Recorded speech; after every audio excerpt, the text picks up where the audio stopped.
আসসালামু আলাইকুম সবাইকে। আর সেই সাথে শুভ সকাল। শীতের গ্রামের সকাল যেন একটা ভয়ঙ্কর সুন্দর। ফজরের নামাজ পর যে এত সুন্দর একটা মনোরম দৃশ্য গ্রামে পাওয়া যায়,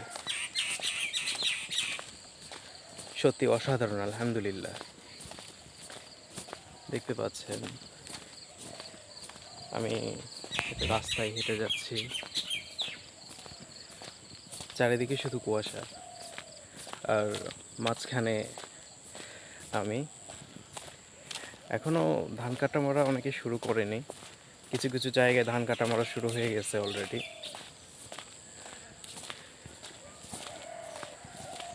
এই যে ধান ক্ষেত, ধান ক্ষেতের ওপর শিশির বিন্দু,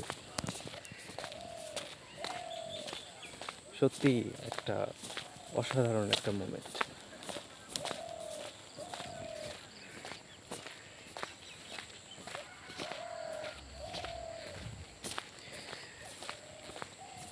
এই শীতের গ্রামের সকাল অনেকেই মিস করে। শহরের মানুষ তো এই জিনিসটা উপলব্ধি করতেই পারে না, গ্রামের শীতের সকালটা কতটা সুন্দর।